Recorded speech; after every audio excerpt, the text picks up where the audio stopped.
नमस्कार, मी साईनाथ गावकर. आपणा सर्वांचं कोकण शाहीच्या आमने सामने या विशेष कार्यक्रमात स्वागत करतोय. खरं तर लोकसभा निवडणुकीची रणधुमाळी सुरू आहे आणि या रणधुमाळीमध्ये आता खऱ्या अर्थानं रणशिंग फुंकलं गेलंय ते एकूणच या निवडणुकीचं. आणि त्याच अनुषंगानं कोकणशाहीनं भारतीय जनता पार्टी आणि शिवसेनेच्या पदाधिकाऱ्यांना आमने सामने आणण्याचा प्रयत्न केलाय. प्रश्न आपण त्यांना विचारणार आहोत तुमचे आणि उत्तर घेणार आहोत या सर्व मंडळींकडनं. त्यांच्या नेतृत्वाची नेमकी ध्येय धोरणं काय ती या निमित्तानं आपण जाणून घेणार आहोत. एकूणच या आमने सामने कार्यक्रमामध्ये आपल्या सोबतीनं उपस्थित आहेत. अगदी सुरुवातीला आपण पाहतोय अरविंद करलकर, जे एकनाथ शिंदेंच्या शिवसेनेचे तालुका प्रमुख आहेत. करलकर साहेब, आपलं स्वागत करतो. त्याचप्रमाणे माझ्या शेजारी आहेत ते आमचे मित्र अविनाश पराडकर, जे भारतीय जनता पार्टीचे प्रदेश प्रवक्ता आहेत. त्याचप्रमाणे आपण या बाजूला पाहताय उद्धव बाळासाहेब ठाकरे, शिवसेनेची धडाडती तोप म्हणायला हरकत नाही, अतुल बंगे साहेब. आणि ही जी आपण खुर्ची रिकामी पाहताय ही खुर्ची रिकामी आहे ती युवा सेनेचे तालुका प्रमुख योगेश धुरी यांची. त्यांना आपण निमंत्रित केलेलं होतं, पण कदाचित कोकणशाहीच्या प्रश्नाची उत्तरं युवा सेनेकडे नसल्यामुळे, रोजगाराची प्रश्न युवा सेनेकडे नसल्यामुळे ते उपस्थित राहिले नाही. कुठलाही त्यांच्याशी संपर्क होऊ शकला नाही, हे सुद्धा या ठिकाणी मी नमूद करतो. अगदी सुरुवातीला जातोय बंगे साहेबांकडे. बंगे साहेब, खरं तर आपण मागे पाहताय आम्ही टायटल दिलेलं आहे युद्ध आत्मनिर्भर कोकणचं. माझा पहिला प्रश्न आपल्याकडे जातोय. अगदी 1-2 दिवसापासून पेपरमध्ये देखील बातम्या लागत आहेत. विद्यमान खासदार आहेत विनायक राऊत, त्यांना जो काही खासदार निधी भेटलेला होता त्यातला 57% निधी हा वाया गेलेला आहे, खर्च केलेला नाही. माझा आपल्याला प्रश्न आहे, या मतदारसंघाचा पूर्ण विकास झाला आहे की या मतदारसंघाला आता निधीची आवश्यकता नाही? नेमकं काय सांगाल? मुळात काय आहे की या लोकसभा मतदारसंघामध्ये आम्ही आधी खासदार कधी बघितला नव्हता. कारण प्राध्यापक मधुदंड होते, बॅरिस्टर नाथ पै यांच्यानंतर केंद्र सरकारमध्ये संसदपटू म्हणून ज्या पद्धतीमध्ये या मतदारसंघाचं नेतृत्व केलेलं, अशा पद्धतीने आम्ही त्यानंतर खासदार बघितले नव्हते. त्यानंतर खासदार खऱ्या अर्थाने बघितले तळागाळात काम करणारे तर विनायक राऊतांच्या रूपाने. कारण विनायक राऊतांच्या रूपाने खासदार आज कसं झालं की लोकांची एक हे होती, अपेक्षा होती आणि लोकांचा भ्रम होता की खासदारांचं काम काय असतं, नुसतं लोकसभेत जाऊन आपले लोकसभेमध्येच फक्त भाषण करायचं. पण तो भ्रम खऱ्या अर्थाने खोडून काढला विनायक राऊतांनी.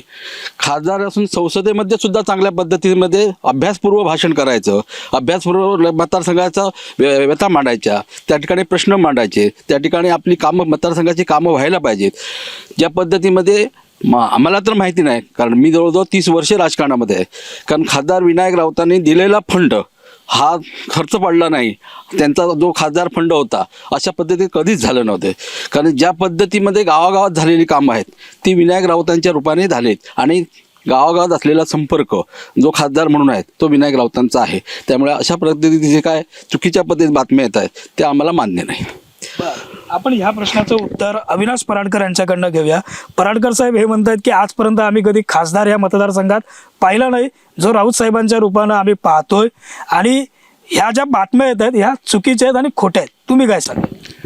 कसं असतं माहिती आहे की खासदार ह्या मतदारसंघात असो किंवा नसो, ह्या मतदारसंघाचा तो असतो, त्यामुळे त्याने विकास करणं हे निश्चितपणे अपेक्षित आहे. आता आपण बघूया की मधु दंडवते ह्या मतदारसंघात न होते असं त्यांच्यावर टीका केली जाते, परंतु कोकण रेल्वे आणण्याचं काम मधु दंडवतेने केलं. त्यामुळे ह्या विकास मतदारसंघातला जो विकास आहे त्याचा सर्वोच्च बिंदू त्यांनी केलेला आहे. सुरेश प्रभूने जे काही इथे काम जे केलेलं आहे सामाजिक बांधिलकीतून ते प्रचंड मोठं आहे. खासदार म्हणून त्याने केलेलं काम हे अतिशय उच्च दर्जाचं मानलं जातं आहे. अशा पद्धतीने आता जर आपण बघितलं तर विनायक राऊत आणि विकास यांचा काडीचा संबंध राहिलेला नाही. आता अतुल बंगे साहेब म्हणाले ही बातमी खोटी आहे, ही बातमी 100% खरी आहे. खासदारांना 17 कोटी रुपयाचा निधी दिलेला होता प्रत्येकाला, आणि विनायक राऊतांचं कौतुक करावं लागेल की संपूर्ण देशामध्ये ते 3ऱ्या क्रमांकाचे खासदार आहेत निधी खर्च न करण्यात. 1 नंबरला आहेत अमोल कोल्हे ज्यांनी 80% निधी वाया घालवलेला आहे, 2 नंबरला सुप्रिया सुळे 68% निधी वाया घालवलेला आहे आणि 3 नंबरला आहेत आपले विनायक राऊत की ज्याने 57% निधी वाया घालवलेला आहे. हा निधी कशासाठी होता तर तुम्हाला एवढं स्वातंत्र्य दिलेलं होतं की तुम्ही तुमच्या पद्धतीने तो निधी खर्च करा. असं असताना सुद्धा 17 कोटी निधी खर्च होऊ शकला नाही आणि त्याच्या पुढे त्या निधीसाठी एक वैशिष्ट्य होतं की तुम्ही 17 कोटीचा निधी खर्च केलात तर तुम्हाला आणखी निधी मिळणार. म्हणजे हे फक्त 17 कोटीचं नुकसान नाही, हे कदाचित 50-100 कोटीचं सुद्धा नुकसान आहे. आणि अशा पद्धतीने जर एवढे विकासाचे प्रश्न शिल्लक असताना एखादा खासदार निधी खर्च करू शकत नसेल तर हे अतिशय दुर्दैवी आहे. ह्याच पद्धतीने दुसऱ्या बाजूने विचार केला तर आता हे आत्मनिर्भरतेचं युद्ध आहे. आत्मनिर्भरतेच्या युद्धात आपण बघतोय की रोजगाराचा कुठलाच प्रकल्प या ठिकाणी नवीन आलेला नाही. या ठिकाणी मी जाणीवपूर्वक असं विधान करतो की खासदार विनायक राऊत हे देशातील एकमात्र खासदार असे असावेत की ज्यांनी प्रत्येक प्रकल्प आणण्याला फक्त विरोध आणि विरोध केला. इतर ठिकाणी लोक मागणी करतात की आमच्याकडे प्रकल्प येऊ द्या, आमच्याकडे प्रकल्प येऊ द्या. हे एकमेव खासदार आहेत की ज्यांनी मागणी केली की हा प्रकल्प इथून जाऊ देत. आपल्या नेत्याकडे सगळे खासदार वेगवेगळे प्रकल्प आणण्यासाठी जाऊन झटतात. यांनी उद्धव ठाकरेंकडे एकच मागणी केली की नाणारचा जो प्रकल्प आहे तो रद्द करा. अशा प्रकारे 2.5 लाख लोकांना रोजगार देण्याचा आणि ते सुद्धा स्थानिक लोकांनाच रोजगार होता. त्यांचा जर मुद्दा असेल की स्थानिकांना रोजगार मिळणार नाही तर तो चुकीचा आहे. कारण L&Tने इथे प्रशिक्षण घेतलेलं होतं, त्याच्यातून अगदी स्पष्ट होत होतं की रोजगार हा स्थानिकांनाच मिळणार, त्यासाठी स्थानिकांना प्रशिक्षण दिलं जात होतं. या सगळ्या गोष्टींवर पाणी टाकण्याचं काम खासदार विनायक राऊत यांनी केलं. त्यामुळे निधी न खर्च करणारा खासदार अशा पद्धतीने त्यांची संपूर्ण देशात छबी गेलेली आहे. मी खरं तर रोजगार या प्रमुख मुद्द्यावरती येणारच आहे आणि त्याचं उत्तर देखील उद्धव बाळासाहेब ठाकरेंच्या शिवसेनेचे जे प्रतिनिधी अतुल बंगे या ठिकाणी उपस्थित आहेत त्यांच्याकडनं आपण घेणारच आहोत. पण तत्पूर्वी जातोय तो अरविंद करलकर यांच्याकडे. करलकर साहेब, माझा अगदी सुरुवातीचा पहिला प्रश्न आहे. मागील 2 दिवसापासून ज्या बातम्या फिरतायत की विद्यमान खासदारांनी 57% निधी वाया घालवला, एकूणच तुम्ही ह्या संपूर्ण गोष्टीकडे कसं पाहताय, ज्याचं खंडन अतुल बंगेंनी केलेलं आहे? ते म्हणतात की ह्या बातम्या खोट्या आहेत. तुमचं काय म्हणणं? बिलकुल हे बातम्या खोट्या नाहीत. कारण 57 कोटी जर निधी असा वाया जातो मग ही चुकीची बाब आहे. म्हणजे सांगायचं म्हणजे मेन कसं आहे की खासदार यांचं काम काय आहे की संपूर्ण विकास करायचा हे पहिलं. मेन म्हणजे मला खासदारांना सांगायचं आहे विनायक राऊत साहेबांना की आजपर्यंत आम्ही जे फिरतो तर 80% लोकांचा कल झालेला आहे की महायुतीला कौल द्यायचा हा संपूर्ण ठरलेला आहे. कारण जिकडे जावं तिकडं आता खासदारांचा मेन विषय म्हणजे एक टॉवरचा विषय येतो. BSNL म्हणा, रेंज म्हणा. आजपर्यंत कुठेच रेंज नाही अशी. प्रत्येक गावात किनरोज म्हणा, डिगज म्हणा, एक 4-5 किलोमीटर गेला का रेंजचाच प्रॉब्लेम नाही. विकास म्हणायचा तर कुठेही जरी गेलात तरी रस्त्यावर बघितला तर एवढे मोठे खड्डे झाले आहेत, त्याच्यामुळे दगड वरती आले आहेत. साधा जर 57% जर निधी खर्च करू शकत नाही तर त्यांचं हे पूर्ण अपयशच आहे असं माझं म्हणणं आहे. साहेब, काय सांगाल? खरं तर विनायक राऊत यांची जी ओळख आहे ती एक टॉवर मॅन म्हणून आहे. कारण की गावागावात BSNLचे टॉवर उभारण्याचं काम हे विनायक राऊतांनी केलं, हे त्रिवार सत्य आहे. पण टॉवर उभे झाले पण रेंज नाही, अशी नेहमी बोंब आहे. तुमचं काय उत्तर आहे? विरोधी पक्षाची केवळ विरोधी बोलणं हेच काम सातत्यानं आहे. त्यांच्या बोलण्यावर माझा काय आक्षेप नाही. परंतु पहिला मुद्दा रोजगाराचा, ज्या ठिकाणी विनायक राऊतांनी विरोध केला असं म्हणणं आहे. पण विनायक राऊतांनी विरोध कधी केला? ज्या भूमिपुत्रांना तो प्रकल्प नको त्या भूमिपुत्रांच्या बाजून विनायक राऊत राहिले. भूमिपुत्रांना नको असेल तर विनायक राऊतांना का हवं असेल? आणि तो हट्टहास जर रोजगार म्हणजे कंपनी आणणाऱ्या लोकांचा होत असेल तर भूमिपुत्रांच्या बाजूनं राहणं हे खासदार म्हणून, लोकप्रतिनिधी म्हणून विनायक राऊतांनी योग्य भूमिका घेतली असं माझं मत आहे. दुसरं महत्त्व, प्रकल्प तो काय, चिपी विमानतळ झाला. चिपी विमानतळाला प्रकल्पाला जे आता नोकरीला लागलेले आहेत तिकडे भूमिपुत्र किती आहेत? बाहेरचेच लोक काम करतायत आज तरी त्या ठिकाणी. आणि तो विमानतळ सुरू व्हायला पाहिजे, तो रखडलेला होता. यासाठी विनायक राऊत, उद्धव बाळासाहेब ठाकरे मुख्यमंत्री असताना त्यांनीच प्रयत्न केले आणि त्याचं उद्घाटन सुद्धा उद्धव बाळासाहेब ठाकरे यांच्या हस्ते झालं. खरंच मग तो प्रकल्प कदाचित नारायण राणेने मंजूर केला होता. त्या ठिकाणी नारायण राणेने त्या ठिकाणी पेन्सिलची नोंद झाली, त्यामुळे तो विरोध झाला.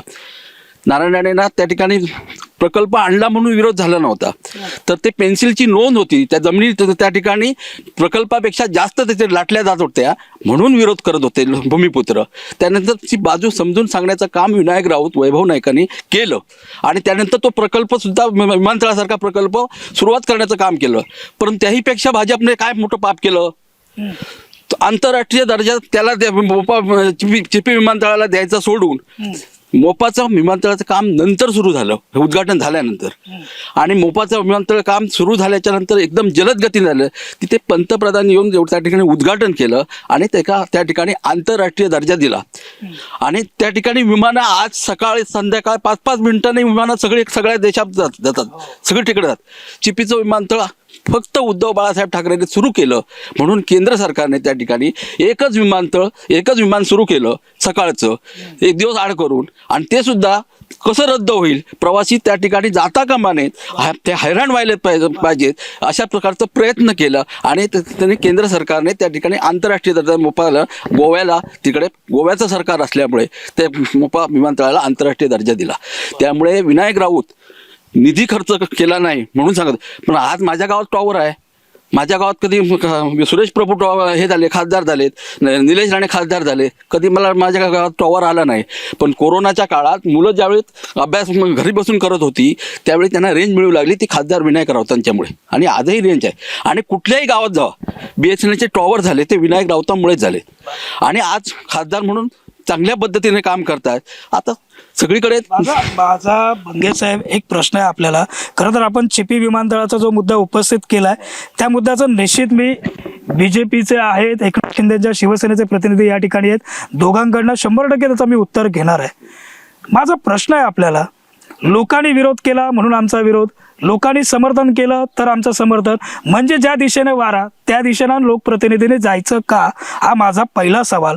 आणि दुसरा प्रश्न असा आहे, लोकप्रतिनिधींची ही जबाबदारी नाही आहे का कुठलाही प्रकल्प आहे तो लोकांना काय प्रकल्प आहे तो समजावून देण्याचा. मी विनायक राऊत साहेबांना मागील 10 वर्षात किंवा ज्या दिवसापासून त्या रिफायनरीचा विषय सुरू आहे तेव्हापासून कधी पाहिलं नाहीये की लोकांमध्ये जाऊन त्या प्रकल्पाबाबतची माहिती देत असतानाची चित्र कधी मी पाहिलं नाही. तुम्ही काय सांगा? आता चिपीसारखा विमानतळ ज्यावेळी लोकांना समजून सांगल्यानंतर विरोध होता, समजून सांगल्यानंतरच तो सुरू झाला ना. सीवर्ड सारखा प्रकल्प आज मालवणमध्ये आहे, तो सुद्धा रखडण्याचं काय कारण आहे? तिथल्या स्थानिक भूमिपुत्रांची सुद्धा आज त्या ठिकाणी लोक समजुतीच्या बाहेर आहेत.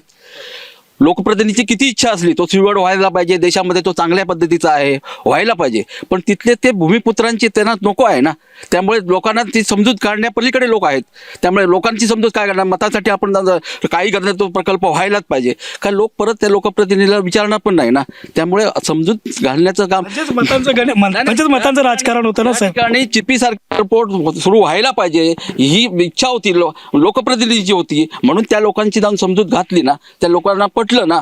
पण त्या ठिकाणी ही शेतीलायक जागा नाही, बागायती लायक नाही, त्यामुळे चिपीचा एअरपोर्ट झाला तर त्या ठिकाणी सगळ्या परिसरात ह्या जिल्ह्याचा संपूर्ण राज्याचा विकास होईल अशा दृष्टिकोनातून व्हायला पाहिजे ही समजूत घातली, त्याच्यानंतर प्रकल्प झाला ना. आणि ज्या ठिकाणी नकोच आहे लोकांना त्या ठिकाणी लोकप्रतिनिधी ऐकण्याच्या पलीकडे लोक आहेत ना. पण मी खरं तर रिफायनरी या मुद्द्यावरती स्पेशल सेगमेंटमध्ये येणार आहे, त्यामुळे उपप्रश्न ह्या सेगमेंटमध्ये मी घेणार नाही. पराडकर साहेब काय सांगाल, चिपी विमानतळाचा मुद्दा हा संपूर्ण सिंधुदुर्ग जिल्हावासियांसमोर आहे. या जिल्ह्यातनं कधी एकच विमान उडतं, कधीतरी उडतं, नाही तर ते कॅन्सल होतं. ही परिस्थिती आहे. ही परिस्थिती सुधारवण्यामध्ये जर तुम्ही सांगताय की हे स्वप्न राणे साहेबांचं होतं, मग हे स्वप्न सत्यात उतरल्यानंतर त्या चिपी विमानतळाची अवस्था ही आताच्या घडीला अशी का, आणि याला जबाबदार कोण, काय सांगा? ही चिपी विमानतळाच्या अगोदर सुद्धा त्यांच्या 3 मुद्द्यांवर येतोय. सगळ्यात पहिला त्यांनी मुद्दा मांडला की टॉवरचा.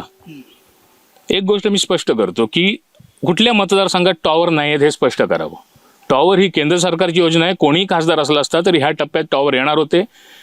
माझं तर म्हणणं आहे की त्या टॉवरच्या पाठी जी रेंज आहे ती रेंज आणण्याची जबाबदारी खासदारांची होती, अधिकाऱ्यांच्या मागे लागायला पाहिजे होतं. परंतु म्हणजे मी आता बंगे साहेबांना दोष देत नाही, ते आमचे मित्र आहेत, परंतु एकूण उभाटा सेनेचं धोरणच असं आहे ना की खोटं बोलायचं आणि रेटून बोलायचं. त्यामुळे 3 मुद्द्यांवर मी येतोय. रोजगाराच्या मुद्द्यावर येताना त्यांनी एक गोष्ट सांगितली की विविध त्यांनी निधी खर्च नाही केला. मी पहिल्यांदा पण बोललो की 17 कोटीचा निधी हा प्राथमिक निधी होता आणि 17 कोटीचा निधी जर खर्च करता येत नसेल तर ते खासदारांचं निव्वळ अपयश मानलं पाहिजे आणि पुढे येणारा निधी त्यातून थांबला गेला. दुसरा मुद्दा आहे चिपी विमानतळाचा. चिपी विमानतळाला याच विनायक राऊत यांनी वारंवार वेगवेगळ्या पद्धतीने विरोध केला होता, हे स्पष्ट आहे. त्यानंतर हा प्रकल्प फार रेंगाळला गेला आणि त्याच दरम्यान गोवा सरकारने आपला जो प्रकल्प होता तो प्रकल्प वेगाने पूर्ण केला. आता हा दोष कोणाला म्हणायचा? आपली चूक आहे काही की त्यांची आहे? हे स्पष्ट बोललं पाहिजे ना या विषयावर कधीतरी. आपण आपला प्रकल्प रेंगाळवला, त्यामुळे तो आंतरराष्ट्रीय नव्हता, डोमेस्टिक झाला आणि त्यामुळे हे जे पुढचे काय प्रश्न निर्माण झाले ते झालेले आहेत. तरीसुद्धा त्यातून लढण्याचं काम वारंवार चालू आहे. वेगवेगळ्या आता नवीन सुद्धा सेवा सुरू झाल्या. मोदींच्या दौऱ्याच्या दरम्यान विमानतळाच्या स्थितीत सुद्धा सुधारणा करण्यात आली. हे एका बाजूने चालू आहे. रोजगाराच्या दृष्टीने जर विचार केला तर विमानतळ म्हणा, याच्यातून उद्योजक येतील, त्याच्यासाठी मुळात आधी जिल्ह्याचा दरडोई उत्पन्न वाढलं पाहिजे. जर कुठलेच प्रकल्प नाही आले तर विमानतळ आणि ह्या गोष्टी आपोआप रखडणार. त्यामुळे मुळातच ज्यावेळी आपण प्रकल्पांना विरोध करतो त्यावेळी ह्या गोष्टी होत असतात. दुसरा गोष्ट त्यांनी सांगितलं की लोकांचा विरोध आहे म्हणून प्रकल्पाला विरोध. ही भूमिका अत्यंत घातक आहे. लोकांची भूमिका काय आहे हे कोण मांडणार? तर त्या ठिकाणचे जे नेते असतात तेच मांडतात. आता रिफायनरी या विषयावर तुम्ही शेवटी येणार होता, मी पहिल्यांदाच येतोय. रिफायनरी हा प्रकल्प लोकांचा विरोध होता असं आपण मानूया. आता खासदार विनायक राऊत यांची दिशा म्हटल्यानंतर थोडासा आता उभाटाला दोषच होतो, परंतु जी विकासाची दिशा असते, दिशा कमिटी सुद्धा आहे ज्याच्यातून जिल्ह्याच्या विकासाचं धोरण ठरवलं जातं. तर कदाचित खासदारांना दिशा कमिटीचं काम माहीत आहे की नाही हे पण मला माहीत नाही. रिफायनरी प्रकल्पाला लोकांचा विरोध होता असं म्हटलं तर खासदारांनी लोकांची भूमिका मांडली पाहिजे. आता 2 टप्प्यात आपण विचार करूया. ऑगस्ट 2016 मध्ये सिंधुदुर्ग रत्नागिरी जिल्हाधिकारी कार्यालयात खासदार अनंत गीते आणि विनायक राऊत ह्या दोघांनी एक सामुदायिक प्रेस घेतली होती आणि त्या प्रेसमध्ये त्यांनी जाहीर केलं की कोकणचं भवितव्य बदलून टाकणारा हा प्रकल्प आम्ही आणत आहोत. पहिली गोष्ट लक्षात घ्या की हा प्रकल्प त्यांनी आणला. त्यानंतर दुसऱ्या टप्प्यात हा प्रकल्प समजावण्यात ते लोकांना कमी पडले. काही NGOनी त्या ठिकाणी अपप्रचार निर्माण केला की ह्याच्यातून असे गोंधळ होणार, तसे गोंधळ होणार. मी थोडंसं अविनाशजी मध्येच तुम्हाला थांबवतोय. शेवटालाच येणार होतो किंवा पुढच्या सेगमेंटमध्ये येणार होतो, पण अनायसे ह्या चर्चेमध्ये रिफायनरचा मुद्दा वाचतोय, गाजतोय, त्यामुळे त्या अनुषंगानं तुम्हाला पुन्हा प्रश्न विचारणं साहेब गरजेचं आहे. अनंत गीते यांनीच रिफायनरी प्रकल्प आणतो असं जाहीर केलेलं होतं ना? हो, ज्यावेळी लोकप्रतिनिधी म्हणून ज्या मतदारसंघामध्ये खासदार असतील, आमदार असतील, ज्यावेळी कामं करतात त्यावेळी अनेक आश्वासनं देतात. त्या आश्वासनाची कदाचित पूर्तता व्हायला पाहिजे ही पण लोकप्रतिनिधीची धडपड असते. म्हणून मतदारसंघात ज्या पद्धतीने मधु दंडवते बोलले की कोकण रेल्वे आणू, कोकण रेल्वे आणताना जवळजवळ 25 वर्ष गेली ना, आणि त्या कोकण रेल्वे आणताना जवळजवळ म्हणजे जेव्हा ते सुरुवात झाली त्यावेळी किती लोकांनी तरी विरोध केला, हे तर बरोबर आहे ना. मला एक ठिकाणी मध्ये बोलायचं थोडंसं. कोकण रेल्वे आणायला विरोध केला त्यावेळी मधु दंडवते सत्तेत नव्हते. ज्यावेळी त्यांच्याकडे सत्ता आली त्यावेळी त्यांनी सगळ्यात पहिलं काम केलं की कोकण रेल्वे आणली. सत्ता असताना सुद्धा विनायक राऊत इतके कमी पडले की त्याने आणलेल्या प्रकल्पावरून त्यांनी घुमजाव केलं आणि टप्पा एक नाणार झाला. त्याच्या पलीकडे जाऊन मी सांगतो की बारसू रिफायनरीचं पत्र कोणी दिलं होतं? बारसू रिफायनरीचं जे पत्र होतं हे पत्र उद्धव ठाकरेंनी पंतप्रधानांना दिलेलं होतं की या ठिकाणी ती जी जमीन आहे ती पडीक आहे, लोकांना विकासाची गरज आहे, हे सगळे मुद्दे मांडलेलं पत्र आता सुद्धा तुम्हाला उपलब्ध होईल. हे मुद्दे मांडले होते. मग खोटं कोण बोलतोय? विनायक राऊत खोटं बोलतोयत की त्यांचे नेते खोटे बोलतायत? ह्या गोष्टीचं स्पष्टीकरण व्हावं. मागणी करणं ही काय चुकीची गोष्ट नाही आहे ना. एखादा प्रकल्प आपल्या मतदारसंघामध्ये यावा किंवा मुख्यमंत्र्यांनी समजा उद्धव बाळासाहेब ठाकरेंनी जर पत्र दिलं असेल आणि तो प्रकल्प आपल्या या बारसूमध्ये आला पाहिजे अशा पद्धतीने मागणी केली, ती मागणी करणं काय चुकीचं नाही. मागणी केल्याच्या नंतर ती मागणी पूर्ण झाली तर भूमिपुत्रांनी त्याला विरोध केला तर मग त्याचा दोष त्या मागणी करणाऱ्याला किंवा मंजूर करून आणणाऱ्याला आपण देणार नाहीत. आणि एक साधं एक उदाहरण आहे. ज्यावेळेस उपोषण ही लोकशाहीच्या पद्धतीने उपोषण आंदोलने वगैरे करतात त्या पद्धतीने नानारचे लोक त्या रस्त्यावर उतरले, त्यावेळेस लोकप्रतिनिधी म्हणून खासदार त्या ठिकाणी जाणं हे योग्य आहे की अयोग्य आहे? योग्यच आहे ना. त्या ठिकाणी लोकप्रतिनिधी जाऊन तिथे विचारपूस केली पाहिजेत. आणि भडकलेली डोकी होती त्यांना शांत करण्याचं काम सुद्धा त्यांनीच केलं होतं ना. त्यामुळे प्रकल्प तो विनाशकारी आहे की तो भूमिपुत्रांना अन्याय करणार आहे हे नंतर ठरवायचं असेल. पण त्या ठिकाणी लोकप्रतिनिधी म्हणून त्या ठिकाणी लोकांकडून जाणं, उपोषणाच्या स्थळी जाणं, त्यांचं उपोषण सोडवणं किंवा आंदोलनाच्या ठिकाणी जाणं, त्यांना भेट देणं, हे लोकप्रतिनिधी खासदार म्हणून त्यांनी काम केलेलं आहे. या ठिकाणी मला तुम्हाला एक सांगायचं आहे की आता तुमचं हे आता विनायक राऊतांचं समर्थन करताय तुम्ही रिफायनरीला का तुमचा विरोध आहे? हा आधी एक पहिला मुद्दा तुम्ही क्लिअर करा. कारण हे साहेब जर पराडकर साहेब बोलले ना 16मध्ये विनायक राऊतांनी आणि गीते साहेबांनी प्रकल्प आणला, मग आता मतासाठी हे राजकारण चाललंय का कशासाठी चाललंय त्यांना जरा विचारा. साहेब, खरं तर ना या दोघांच्या चर्चेतनं माझ्याही मनामध्ये एक खरं तर प्रश्न निर्माण होतो. एक पत्रकार म्हणून अनंत गीते यांनी पत्रकार परिषद घेऊन रिफायनरी आणली नाणारमध्ये. त्यानंतर त्याला विरोध केला उद्धव ठाकरेंच्या शिवसेनेने. नंतर उद्धव ठाकरे यांनीच मुख्यमंत्री असताना केंद्राला पत्र पाठवलं. पुन्हा त्या बारसूला विरोध केला उद्धव ठाकरे यांनीच. ही बदलती भूमिका नेमकी कशासाठी? एकतर प्रकल्प आणा तरी नाही तर बाहेर तरी घालवा अशी तुम्हाला फक्त विरोधकांची भूमिका साहेब दिसते. समर्थकांचं असं म्हणणं आहे की आमची भूमिका उद्धव बाळासाहेब ठाकरे यांना दिसत नाही. समर्थक का दिसत नाही?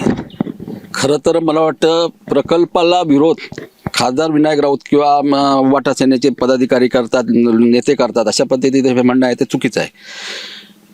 मला वाटतं की प्रकल्प आणल्याच्या नंतर लोकांबरोबर राहायलाच पाहिजे. लोकांना जर पाहिजे असेल आम्हाला तो प्रकल्प तुम्ही मंजूर करून आणलाय, तो तुम्ही करा, तो कशा पद्धतीने करा, ती जमीन किती पाहिजे ती किती घ्या.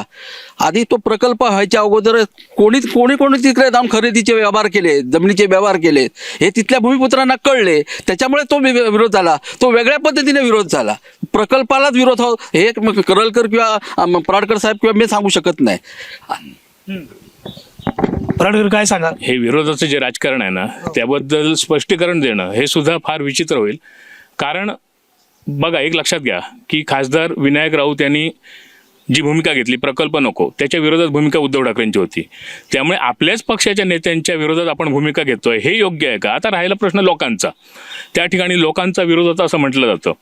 आता बघा, त्या ठिकाणच्या किती ग्रामपंचायतींनी समर्थनार्थ ठराव दिलेले आहेत? 50हून अधिक ग्रामपंचायतींनी राजापूर परिसरातल्या समर्थनार्थ ठराव दिलेले आहेत. ह्याचा अर्थ लोकांचा विरोध नव्हता, लोकांचे जे गैरसमज होते ते दूर झालेले आहेत.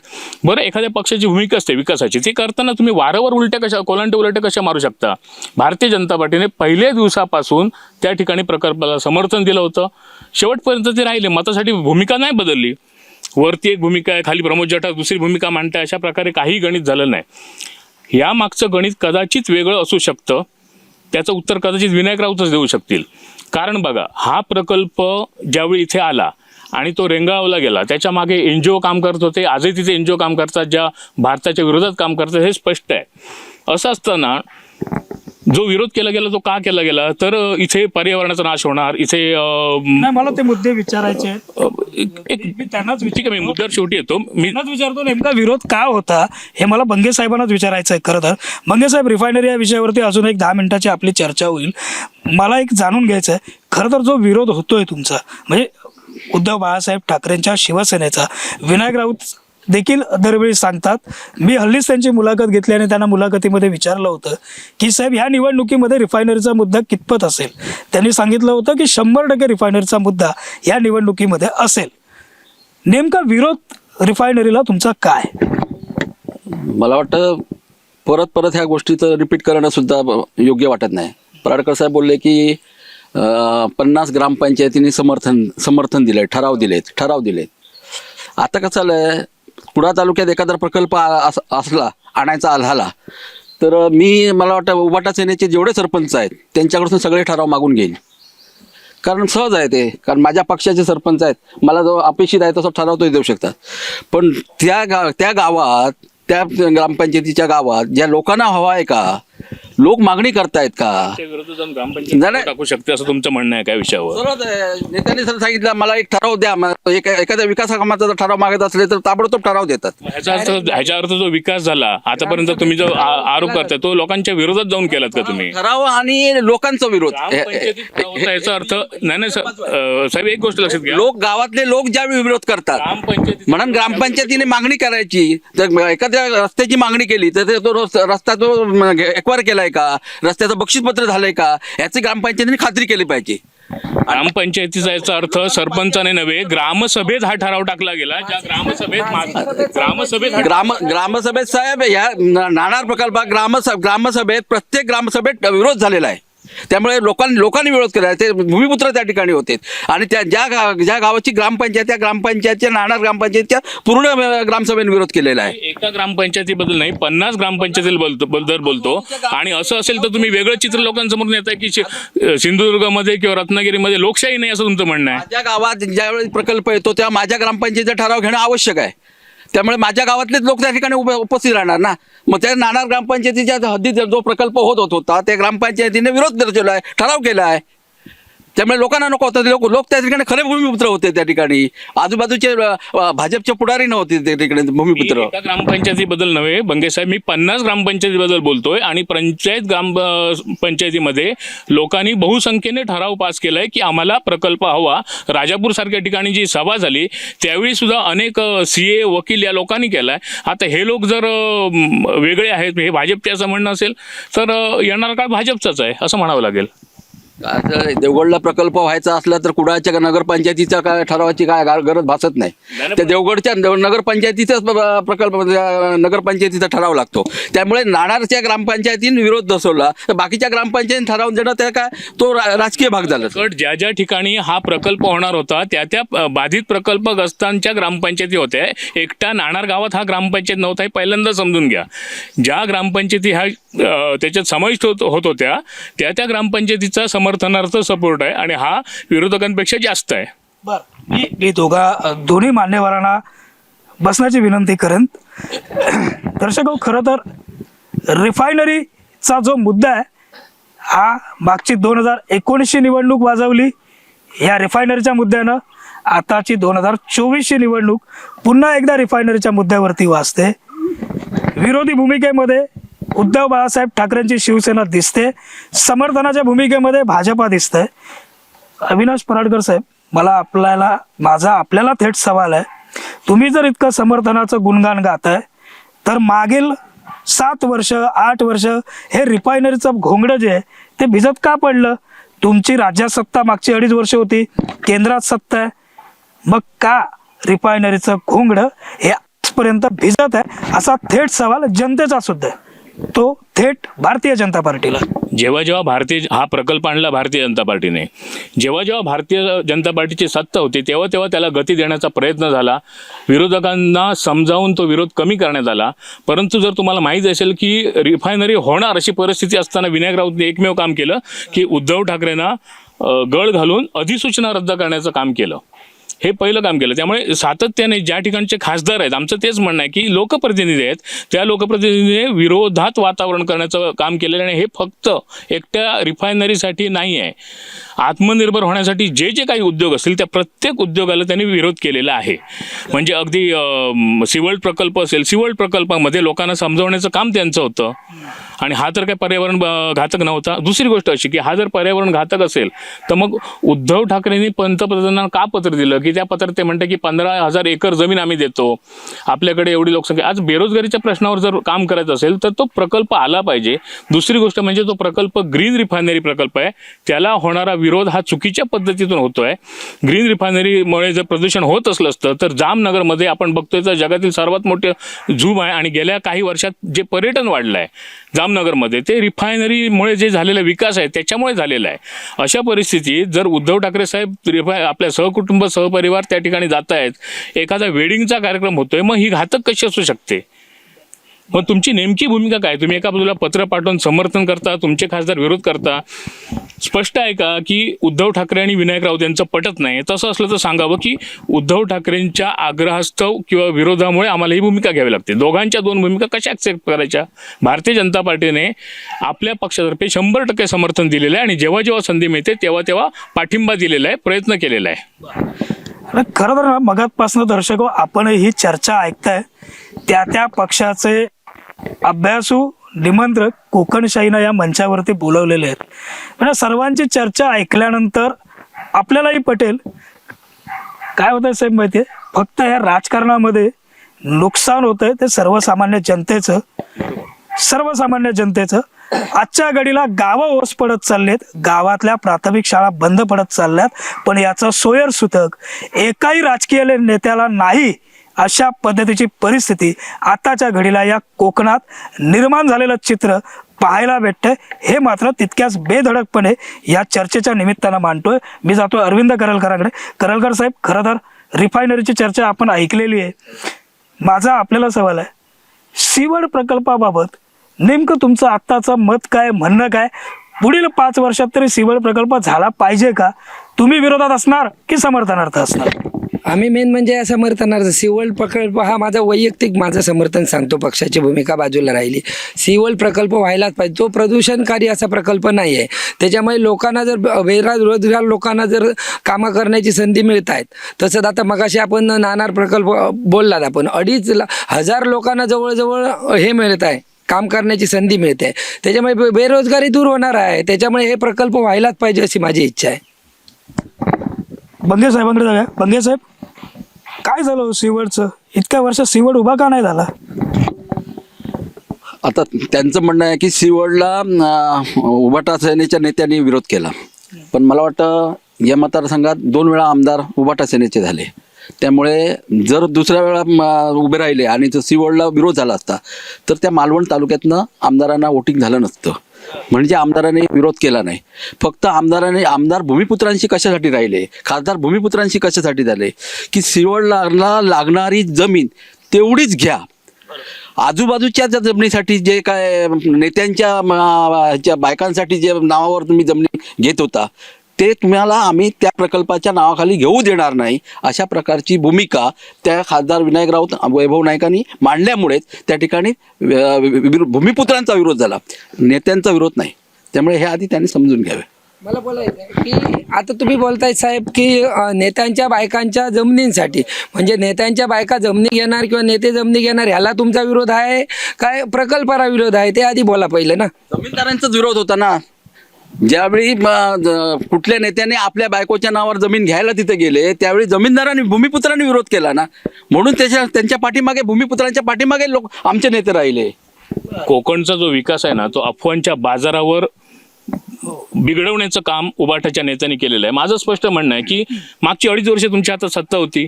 2.5 वर्षात तुम्ही काय यादी जाहीर केली नाही की त्या रिफायनरी परिसरात ज्या ज्या लोकांनी जमिनी घेतल्या आहेत त्यांच्या याद्या का नाही जाहीर केल्या? ह्या ठिकाणी विरोध होता तर विरोध का नारायण राणेंच्या नावाने तुम्ही शिवाय घालता की पेन्सिलच्या नोंदी होत्या, मग किती जमिनीवरच्या नोंदी होत्या? ह्या गोष्टी व्हायला पाहिजेत ना कधी स्पष्ट. त्या ठिकाणी कुठला प्रकल्प, आणि आता एखादा प्रकल्प होताना प्रकल्पाचा आराखडा असतो, त्या आराखड्याचं तुम्ही म्हणू शकत नाही ना ही माझ्या बायकोला, ही त्याच्या बायकोला, असं नाही म्हणू शकत. त्यामुळे इतक्या खालच्या थरावर येऊन हे आरोप करणं हे फार चुकीचं आहे. कुठल्याही प्रकारचं काम स्वतःला जमत नाही म्हणून केलेला विरोध किंवा काही वेगळ्या गोष्टीने वेगळ्या स्वार्थापायी केलेला विरोध, आणि याच्यातून कोकणचं आतापर्यंतचं नुकसान झालेलं आहे. अगदी स्पष्ट शब्द सांगायचं झालं, मी परत एकदा रिफायनरीच्या मुद्द्यावर येतो. इंटिग्रेटेड पेट्रोकेमिकल सिंडिकेट म्हणून जे गुजरातमध्ये केमिकलमध्ये हा विषय झालेला, आणि सौदी अरेबियामधली कंपनी त्या ठिकाणी काम करत होती. जर हा रिफायनरी प्रकल्प झाला असता तर तीच सौदी अरेबियामधली कंपनी आपल्या रत्नागिरीमध्ये येणार होती. मग विनायक राऊत यांनी जो सुरुवातीला सपोर्ट केला होता आणि नंतर विरोध केला, यामागे हे काही गणित असू शकतं का की त्या ठिकाणी जी सौदी अरेबियाची कंपनी आहे त्यांचा तिथे प्रोजेक्ट झाला पाहिजे आणि तिथून काही वेगळे सोर्सेस ओपन होत होते का?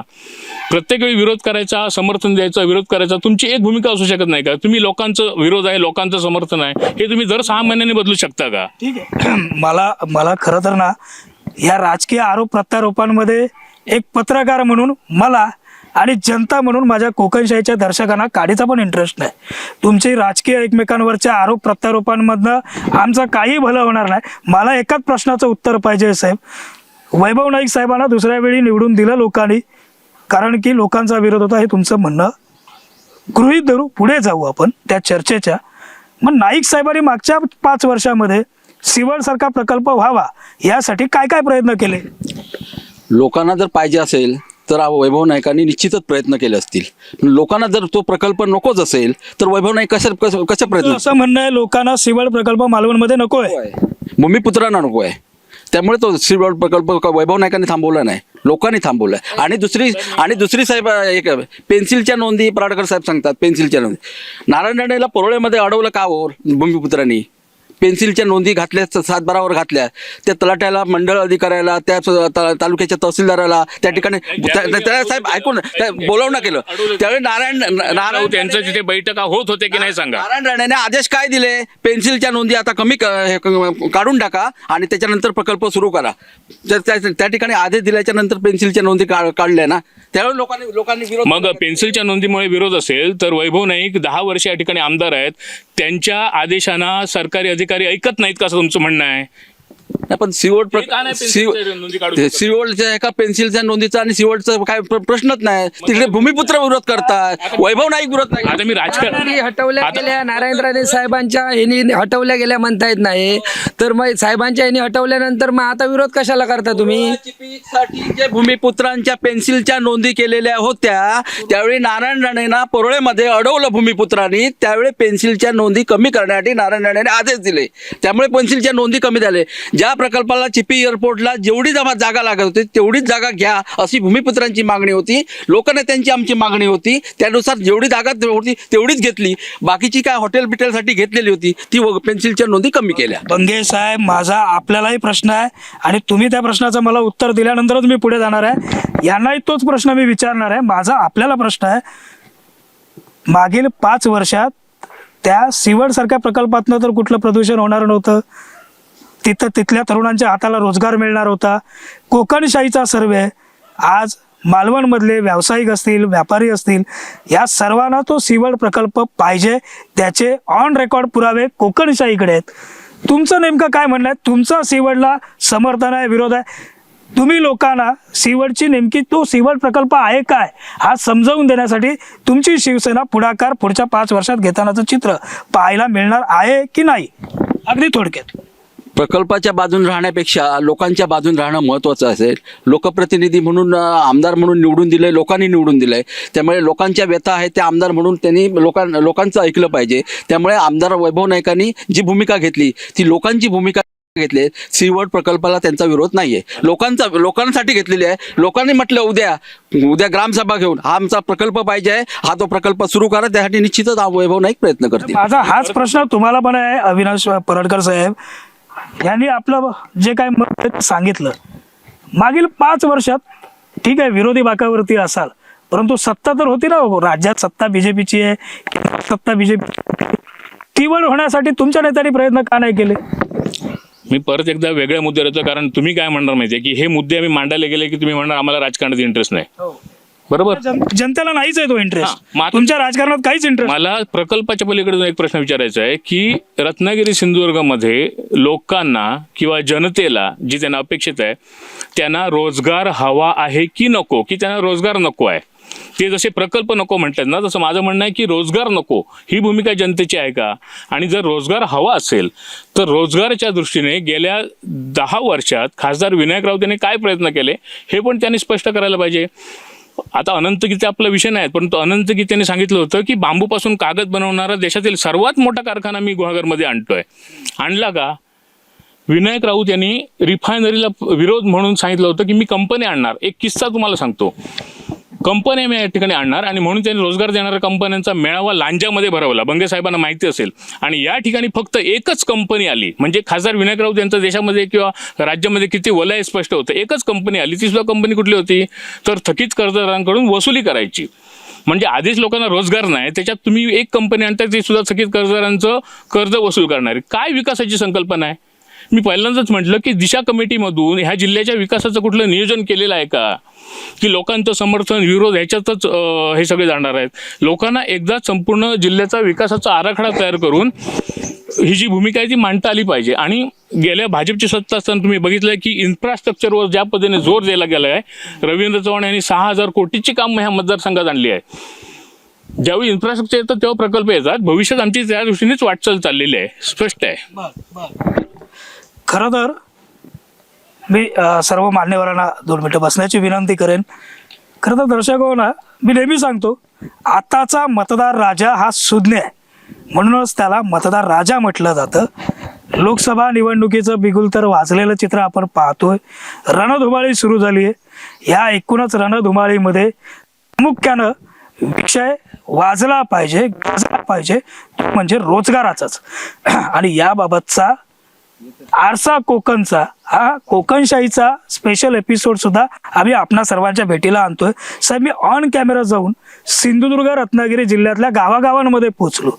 त्या गावागावांमधली परिस्थिती अशी आहे, मगाशी बोलल्याप्रमाणे गावं ओस पडत चालली आहेत, प्राथमिक शाळा बंद पडत चालल्यात, गावातल्या पोरांना लग्नाला मुलगी मिळत नाही, ही परिस्थिती आहे साहेब. मग अशी परिस्थिती असताना तुम्ही प्रत्येक वेळी लोकांचा विरोध असेल तर आमचा विरोध, लोकांचं समर्थन असेल तर आमचं समर्थन, या भूमिकेतनंच काम करणार की एखादा प्रकल्प आणून लोकांना त्या प्रकल्पाचं महत्त्व पटवून देण्यासाठी प्रयत्न करणार तुमचे नेते? मला थेट उत्तर अपेक्षित आहे साहेब. प्रकल्प, आता शाळेचा विषय तुम्ही काढलात. आता मगाचपासून जी चर्चा होते ते वैभव नाईकांनी विरोध केला, विनायक राऊतांनी विरोध केला, लोकांना पटवून दिलं नाही. आता ह्यांची सत्ता येऊन 1.5 वर्ष झालं ना, 1.5 वर्षापेक्षा जास्त झालं ना. मग ते मला वाटतं की एखाद्या नेत्याला आत टाकायला जवळजवळ 2 तास पुरे होतात. मग ह्यांना प्रकल्प आणायला जवळजवळ एक महिना तरी चालला असतं ना. मग आज 1.5 वर्ष झालं, ह्यांना काय जमत नाही. आणि दुसरी गोष्ट, हे शिक्षण शाळा ओस पडत चालले. ते शिक्षण मंत्री कोण आहेत? महायुतीचेच आहेत ना. मग ते आता शाळेमध्ये 4 मुलं असली तर 5 शिक्षक आहेत माझ्या गावात, आणि ज्या शाळेत विद्यार्थी 4. मग अशी परिस्थिती का? आणि परत दुसरी गोष्ट, खाजगीकरण करायला गेलेत. शिक्षण मंत्र्यांच्या जिल्ह्यात शिक्षण शाळाच ओस पडल्यात. त्याला कारणीभूत कोण? हेच ना. मग प्रत्येक आता शाळेला एवढे लाख देतो, शाळेला तेवढे लाख देतो, शाळेला पैसे देऊन, इमारतीला निधी देऊन उपयोग काय? त्या शाळेत मुलंच नाही ना, त्या शाळेत मुलं शिकायला बघत नाही ना. सगळ्या हायस्कूलने जातात, संस्थांमध्ये जातात. त्याचं कारण कोण? त्यांना जबाबदार हे सरकार आहे, ते शिक्षण मंत्री आहेत. त्यामुळे त्यांची सुधारणा अगोदर व्हायला पाहिजे. तुम्ही काय सांगालो? मी म्हणतो की खरं तर त्यांनी मांडलेले काही मुद्दे आहेत ना, हे तितकेच व्हॅलिडही वाटतात ऐकताना. तुम्ही काय मी बोलतो ना, आता जे त्याने मुद्दा मांडला की माझ्याकडे 4 विद्यार्थी आहेत आणि 5 शिक्षक आहेत. मग दीपक केसरकर कुठे कमी पडले? विद्यार्थी कमी असताना सुद्धा जर शिक्षक पुरेसे आहेत असं म्हणत असतील तर दीपक केसरकर कुठे कमी पडले नाही ना. मूळ मुद्दा आहे तो स्थलांतराचा मुद्दा आहे. गेली अनेक वर्ष रोजगार नसल्यामुळे सातत्याने स्थलांतर होत आहे, आणि स्थलांतर झाल्यामुळे कुटुंब मुंबईत किंवा महानगरात जात आहेत. त्यामुळे पुढची पिढी जिथे निर्माण होत नाही ती मुंबईसारख्या शहरात निर्माण होते. हा बेसिक मुद्दा आहे. स्थलांतर कमी का होऊ शकतं? तर स्थलांतर रोजगार आल्यानंतर निर्माण होऊ शकतो. परत एकदा सांगतो, एकच प्रकल्पाचं उदाहरण देऊन की नाणारमध्ये 2.5 लाख रोजगार मिळाला असता. आता त्यांचं म्हणणं आहे की 2.5 लाखात स्थानिक किती? तर स्थानिक 80% असणं ही केंद्र सरकारचीच अट आहे, आणि त्यासाठी L&T सारखी कंपनी आणि आपली ITI वगैरे यांच्या माध्यमातून इकडच्या विद्यार्थ्यांचे फॉर्म मागवले गेले होते. इकडच्या विद्यार्थ्यांना रोजगार मिळेल यासाठी मुळात आधी त्या संबंधित विषयाचं प्रशिक्षण लागतं. अशा पद्धतीने प्रशिक्षण देण्याची योजना केली होती. आता मला सांगा, प्रकल्प आणणं म्हणजे एका रात्रीत तर काम होत नाही ना. ही सगळी मानसिकता घडवण्याचं काम महायुतीच्या सरकारने केलेलं आहे. गेल्या 1.5 वर्षात मी परत एकदा बोललो की 6,000 कोटी अमाऊंट ही इन्फ्रास्ट्रक्चर डेव्हलपमेंटसाठी आली आहे. त्याच्याशिवाय कितीतरी कामं DPDC किंवा इतर याच्यातून होत आहेत. एकीकडे 6,000 कोटी खर्च होत आहेत आणि दुसरीकडे 17 कोटी खर्च होत नाही आहेत. मग विकासाच्या मुद्द्यावर कोण किती सक्षम आहे याचं उत्तर द्यावं ना, जनतेने सुद्धा द्यावं. 17 कोटी खर्च न करू शकणारे लोकप्रतिनिधी की 6,000 कोटी आणून खर्च करणारे? स्पष्ट उत्तर आहे की महायुतीचं सरकार विकासाकडे जात आहे, आणि गेल्या 2.5 वर्षात 17 कोटी रुपये सुद्धा खर्च न करणारे खासदार विनायक राऊत हे विकासाच्या बाबतीत अपयशी झालेले आहेत. कदाचित ते मान्य करू शकणार न करू शकणार ही त्यांची जबाबदारी आहे किंवा नैतिकता आहे, परंतु लोक हेच म्हणतात की विकासासाठी खासदार विनायक राऊत अपयशी ठरलेले आहेत. बरं, अरविंद करलकर यांना काहीतरी सांगायचं आहे. साहेब मला काय एकच बोलायचं आहे की हे मगाचपासून विरोध प्रत्येक जो प्रकल्प आणला जातो महायुतीमधनंच आणला जातोय आणि त्याला विरोध होतो आहे तो विरोधी पक्षाकडनं. माझं असं म्हणणं आहे की आमदार आणि खासदार दोघांना मिळून एकत्रच म्हणणं आहे की 10 वर्षात तुम्ही एकही प्रकल्प आणू शकत नाही. बेरोजगारी एवढी वाढली तर लोक बाहेरच जाणार आहेत. शिक्षण मंत्र्यांना दोष देण्यापेक्षा काल सुद्धा मुख्यमंत्र्यांनी जे केलं, मुलींना फुकट शिक्षण केलं, इतर बसेसमध्ये हाफ तिकीट केली आहे, अशा प्रकारचे बरेचसे विषय झाले आहेत.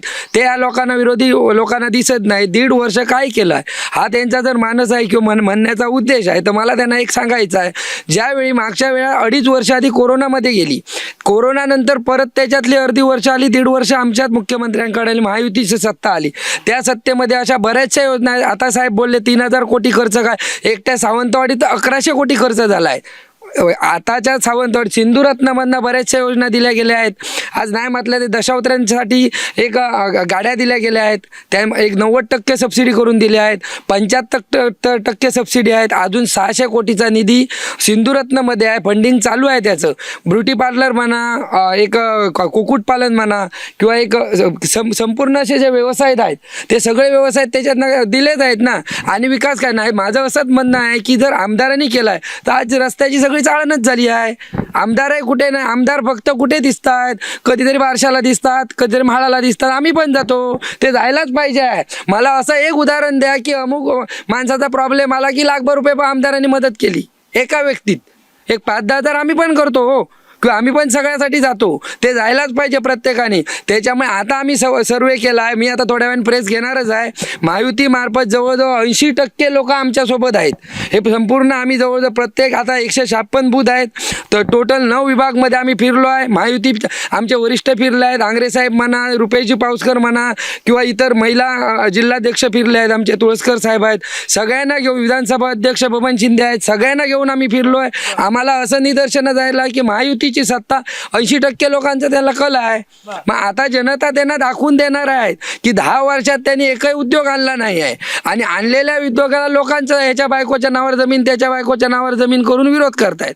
ते त्या मंत्र्यांना विरोध करतायत की जनतेला त्यांच्यापासून वंचित ठेवतायत. आता लोक साहेब पराडकर साहेब बोलले आहेत की लोक आता कंटाळले आहेत, त्याच्यामुळे कुठे ते मोठ्या नगरमध्ये जात आहेत ना, की त्यांना जर इकडेच काम जर भेटलं असेल ना, त्याच्यामुळे आता सिंधुरत्नमधनं जी चांदा ते बाजना योजना होती ती पुढे कंटिन्यू केली आणि त्या अनुषंगाने आता भरपूर लोकांना त्याच्यातनं फायदा मिळत आहे. त्याच्यामुळे लोकांचा कल इकडे महायुतीच्या इकडे लागला आहे. त्याच्यामुळे त्यांनी आता सांभाळून बोलायचं आहे. वेळ फार कमी शिल्लक राहिला आहे, त्यामुळे मी शेवटच्या खरं तर मुद्द्यांकडे येतोय. मुद्देही खूप आहेत. त्यांचेच मुद्दे घेते. काय झालंय साहेब, ह्या आरोप प्रत्यारोपांमध्येच अर्धा वेळ निघून जातो. माझे प्रश्न जे आहेत मला ना, मी देतो आपल्याला बोलायला. माझे साहेब, बंगे साहेब, माझे प्रश्न आहेत ना, हे प्रश्न ह्या कोकणाच्या विकासाबाबतचे आहेत. माझ्या कोकणशाहीवरती प्रत्येक वेळी जो आवाज उचलला जातो तो युद्ध आत्मनिर्भर कोकणासाठीच आहे. म्हणून मगाशी बोललो की पत्रकार म्हणून आणि जनता म्हणून आम्हाला तुमच्या राजकीय आरोप प्रत्यारोपांमध्ये काडीचा पण इंटरेस्ट नाही. आमच्या कोकणासाठी तुम्ही काय करणार, माझं म्हणणं काय साहेब, माझा प्रश्न आहे आपल्याला. चला, रिफायनरीला विरोध, सीवडला विरोध, मान्य. काय कारणं तुम्ही आता जी दिलात ती सगळी कारणं जनता ऐकते. तुमच्याकडे असा कुठला प्रकल्प आहेत ज्या प्रकल्पामुळे इथनं स्थलांतरित झालेला कोकणी माणूस पुन्हा कोकणात येईल आणि पुन्हा ही ओस पडत चाललेली गावं बहरताना जो चित्र पाहायला भेटेल, असे कुठले प्रकल्प आहेत ज्या प्रकल्पातनं लाखोनी तरुणांना या ठिकाणी एकाच वेळी रोजगाराची संधी मिळू शकते, सांगा. मुळात आपला सिंधुदुर्ग जिल्हा शेतीप्रधान जिल्हा आहे आणि यासाठी शरद पवारांच्या नंतर कृषी मंत्री असताना ज्या 100% लागवडीखाली जे हे केलं, आंबा लागवड वगैरे, काजू लागवड वगैरे, त्यामुळे बऱ्याच मोठ्या प्रमाणात क्रांती घडली होती आणि त्याच्यानंतर ते सत्र चालू राहिलं होतं. त्यामुळे पडीक जमीन आता तर अशा राहिल्या नाहीत. राहिली होती फक्त सिवोलची आणि मला वाटतं चिपीची, ती पण झाली आता मोकळी. दुसरा मुद्दा एवढाच आहे की करलकर सर म्हणतात की जनसंपर्क वैभव नाईकांचा तो फक्त बारशाला आणि रेडामेला की जातात. बरोबर आहेत, अगदी बरोबर आहे त्यांचं, कारण त्यांची आग होते. कारण ज्या वेळा 10 वर्षापूर्वी नारायण राणे 25 वेळा इकडे म्हणजे 25 वर्ष नेतृत्व करत होते, पण नारायण राणे कोणाला मिळतच नव्हते ना. कार्यकर्ते नुसते जीव तोडून काम करायचे. मग त्यामध्ये आम्ही सुद्धा होतो त्यावेळी. मग वैभव नाईक निवडून आल्याच्या नंतर आज बारशाला पण आमदार दिसतोय. कोणता शेतकऱ्याचा बैल गेला तर त्या ठिकाणी त्याचं दुःख पुसण्यासाठी, डोळे पुसण्यासाठी सुद्धा वैभव नाईक पोहोचतात त्या ठिकाणी. ह्या गोष्टीला दिसत आहेत, विकासाच्या आणि रोजगाराच्या कुठल्या मुद्द्यावर ते दिसत नाहीत आणि जनतेची हीच तक्रार आहे. चांगल्या अभ्यासपूर्व आपल्या मतदारसंघातल्या प्रश्न मांडणाऱ्यापैकी संपूर्ण राज्यामध्ये वैभव नाईकांचा 1 नंबर लागतो. त्याच्यामुळे आणि वैभव नाईक आमदारकी झाल्यापासून ते आपल्या कुठे मुंबईला हे करून दौरे लावत नाहीत, तर आपल्या ऑफिसमध्ये राहून दौरे येतात. सकाळपासून संध्याकाळपर्यंत मतदारसंघात असतात. अधिवेशन सुरू असलं की आपल्या मंत्रालयात कामाचा अधिवेशनामध्ये असतात आणि त्यांनी आपल्याला स्वतःला आचारसंहिता, मी जनतेचा लोकप्रतिनिधी आहे, त्यामुळे जनतेमध्ये मिळून मिसळून राहिलं पाहिजे. कामही होतच राहणार, निधी हा सरकार देतच राहणार, आमदार फंड मिळणार, खासदार फंड मिळणार, तो खर्च पडणार, त्याला मोठेपण नाही. पण त्यासाठी लोकांशी संपर्क राहून, लोकांच्या समोर सोडणं, लोकांची सुखदुःख बघणं हे लोकप्रतिनिधीचं काम आहे. ते वैभव नाईक करतायत. माझा प्रश्न असा आहे साहेब, नाही मी येतो. माझा प्रश्न बंगे साहेब आपल्याला असा आहे आणि तुम्हालाही तोच आहे. पराडकर साहेब, दोघांनाही माझा सेम प्रश्न आहे. आपल्याकडे शेती, आंबा, नारळ, काजू, मासे, पर्यटन जन्मजात आहे. आमचं कोकण जन्मजात निसर्ग सौंदर्यानं भरलेलं आहे.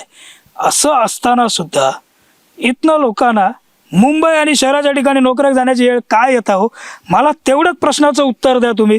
मला बाकी पुन्हा सांगतो त्या राजकारणात काडीचा पण इंटरेस्ट नाही. मला इतकंच उत्तर द्या, हे सगळं असताना लोक इथनं बाहेर का गेले? कुणाची MIDC आहे आता, यांच्याकडे महायुतीचे उद्योग मंत्री ह्यांचे आहेत ना, यांनी आता MIDCकडे लक्ष द्यावं. त्या ठिकाणी मच्छी प्रकल्पासाठी जागा घ्यायची, मोठी इमारत बांधून ठेवायची, हे ह्यांच्या नेत्यांचं काम झालं ना. त्याच्यामुळे समजा MIDC सुरू केली तर इथले ग्रामीण भागातले जे तरुण आहेत ते त्या ठिकाणी MIDCमध्ये जातील ना नोकरीला. दुसरा मुद्दा एक शाळांचा राहिला. मग अशी पराडकर साहेब बोलले, बरोबर आहे. शाळांमध्ये संस्था कशा चालतात हो? माझ्या माडेचावडी हायस्कूलमध्ये आज जवळजवळ 3000 विद्यार्थी आहेत माडेचावडी हायस्कूलमध्ये, आणि माझ्या गावात 2 शाळा आहेत, त्याच्यात जवळजवळ 12 ते 13 मुलं सगळी एकूण. आणि हे संस्था कशा चालतात? मग निश्चितच तर त्यांचे आई वडील मुंबईला जात नाही, त्यांचे आई वडील मुलांना मुंबईला शाळेत शिकायला पाठवत नाही, माडेचावडीमध्ये टाकतात, पाड हायस्कूलमध्ये टाकतात, कुडा हायस्कूलमध्ये टाकतात. मग कुडा हायस्कूलमध्ये संस्थांमध्ये येण्याचं कारण काय? ह्याला सुद्धा म्हणजे स्थलांतर कोकणात झालं नाही असं तुमचं म्हणणं आहे? हो, बरोबर. ज्या मुद्द्यावर ते बोलतायत ना, त्या मुद्द्यावर पेपर सुद्धा बोलतायत. सिंधुदुर्ग जिल्ह्याची लोकसंख्या किंवा रत्नागिरी सुद्धा सातत्याने घटते आहे. राजापूर नगरपालिका आता परत, राजापूरमध्ये तर साहेब ग्रामपंचायत होते की दर वर्षाला 4 शाळा बंद पडतात. पुढच्या 2 वर्षात ग्रामपंचायती, राजापूर नगरपंचायतीची ग्रामपंचायत होईल अशी परिस्थिती असताना ते म्हणतात की स्थलांतर नाही. आता कागदोपत्री आकडे खरे मानायचे की उभाटा सेनेचे दावे खरे मानायचे? मी पहिल्यांदाच सांगितलं की खोटं बोला आणि रेटून बोला. ठीक आहे, राजकारणात इंटरेस्ट नाही, त्याच्यामुळे 1 नंबर कोणाचं काम आहे, जगातला सगळ्यात बेस्ट CM कोण आहे, त्याला आधार काय, ह्या मुद्द्यावर आपल्याला जायचं नाही. आपला मुद्दा रोजगाराचा आहे. रोजगारच्या मुद्द्यावर गेले ते शरद पवारांचं सांगतात की शरद पवारांनी फलोद्यान आणलं. आपल्याकडे असा कुठला मोठा प्रकल्प आहे? बाकीचे प्रकल्प सोडून द्या, पण त्या फूड प्रोसेसिंग किंवा फ्रूट प्रोसेसिंग ह्यांच्यासाठी काय प्रकल्प आहे का? तर अशी परिस्थिती नाही. 2.5 वर्ष सोडावं काम करणाऱ्या माणसाला खूप कमी कालावधी सुद्धा पुरेसा होतो, पण विकासाची दृष्टी लागते. 25 वर्ष तुम्ही आता बोलताय की नारायण राणे चुकीचे होते किंवा काय, किंवा इथे MIDC, हे सगळे नेते आणि सगळ्यांबरोबर तुम्ही काम केलं आहे. ह्याचा अर्थ एक तर नेते कमी पडलेत किंवा तुम्ही त्या विकासाच्या योजना लोकांपर्यंत विकासाचा वेध घ्यायला कमी पडलाय. मी परत एकदा शेवटच्या मुद्द्यावर येतो की नुकताच तुम्हाला एक घटना माहिती असेल की 200 कोटीचं ट्रेनिंग सेंटर MSMEने सुरू केलं आहे सिंधुदुर्गामध्ये. हे काय आहे तर हे जे वेगवेगळे प्रकल्प आहे, प्रत्येकाला ज्या गोष्टी शिकायच्या आहेत त्या गोष्टीचं प्रशिक्षण देणं, त्यांना सर्टिफिकेट देणं आणि त्यांना कर्ज पुरवठा करणं, ही जी बेसिक गरज होती ती नारायण राणे साहेबांनी या ठिकाणी निर्माण केलेली आहे. त्यामुळे कोणी काय केलं ह्या मुद्द्यावर, रोजगाराच्या प्रश्नावर या ठिकाणी पूर्णविराम मिळतोय. ही एक सुरुवात आहे. मला वाटतं सगळ्यांनी केवळ राजकीय विरोध न करता अशा गोष्टींना पाठिंबा द्यायला हवा. तसं होताना दिसत नाहीये.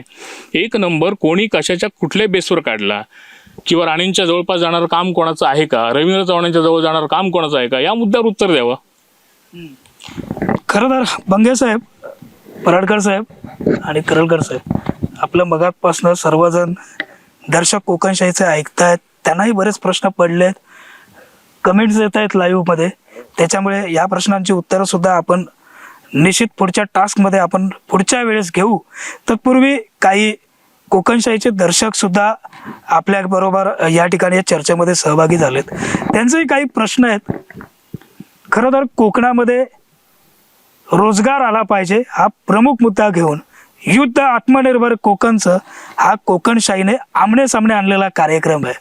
आणि या कार्यक्रमामध्ये फक्त इंडस्ट्रीज नव्हे, फक्त चिपी नव्हे, फक्त सिवल नव्हे, तर कोकणामध्ये ज्या गोष्टी घडू शकतात ह्या गोष्टी करण्यामध्ये सुद्धा लोकप्रतिनिधी म्हणून सर्वच राजकीय नेते खरंच कमी पडलेत का हा खऱ्या अर्थानं प्रश्न आहे. आपल्या सोबतीनं मित्र नाव कसं आपलं? चव्हाण. तेजस चव्हाण. बर तेजस, काय सांगाल नेमकं तुमचा काय प्रश्न आहे ह्या सर्व मंडळींसाठी? मी आता जे काही कोकणामध्ये बघतोय की मुलं बरेचसे इकडची जे स्थानिक मुलं आहेत ती स्थलांतरून मुंबईला नोकरीसाठी जात आहेत आणि इथे त्या प्रकारचे उद्योग असे अजून तरी उभारले गेले नाही आहेत. आम्ही सध्या एका प्रोजेक्टवरती काम करतोय ज्याच्यामध्ये आम्ही बांबूपासून वेगवेगळे उद्योग कोकणामध्ये यावे ह्यासाठी आम्ही प्रयत्न करतोय. त्यासाठी आम्ही जे सर्वे केला आहे कोकणाचा तिथे स्थानिक ज्या लोकल जाती आहेत बांबूच्या त्याच लागवडीखाली आणल्या जात आहेत. आणि ज्या आता महाराष्ट्र सरकारने ज्या योजना आणल्या आहेत बांबू लागवडीच्या त्यामध्ये वेगवेगळ्या जाती ज्या वेगवेगळ्या इंडस्ट्रीच्या हिशोबाने म्हणजे लागवड व्हायला पाहिजे तशा प्रकारे अजूनही होत नाही आहे. मग त्याच्यावरती थोडंसं फोकस करून जर सरकारने मदत केली तर आपल्या इथे पण बांबू क्षेत्रातली म्हणजे रोजगार उपलब्ध होऊ शकतात. खरं तर ना तेजस ना, हो तेजस खरं तर ना तुझं हे ऐकल्यानंतर मला प्रश्न पडलाय, आमच्या कोकणातल्या एकाही राजकीय नेत्याकडे तू सांगितलेल्या प्लॅनवरती काम करायला वेळ नाही, खरंच वेळ नाही. किती राजकीय कामं असतात, पक्षांच्या मिटिंगा असतात, कुठंही तर तुझ्या रोजगारासाठी आणि एक कोकणाच्या विकासासाठी कोण राजकीय नेता झटेल याची वाट खऱ्या अर्थानं कोकणवासी पाहत आहेत. हे सत्य आहे साहेब. मुद्दा त्यांनी मांडलाय, तुमचं काय होतं? धन्यवाद. मी बोलायची संधी दिलीत कारण त्यांनी पहिल्यांदाच सांगितलं की महाराष्ट्र सरकारने विविध योजना आणल्या आहेत. ह्या योजना आणलेल्या आहेत त्याच्यावर सबसिडी आहे आणि मुख्य म्हणजे भारतीय जनता पार्टीच्या माध्यमातून विविध क्लस्टर्स, फार्मर प्रोड्युसर कंपनी यांच्या माध्यमातून या विषयाला गती देण्याचं काम सातत्याने चालू आहे. त्यामुळे राजकीय नेत्यांना याच्यासाठी वेळ नाही असं आपण म्हणू शकत नाही.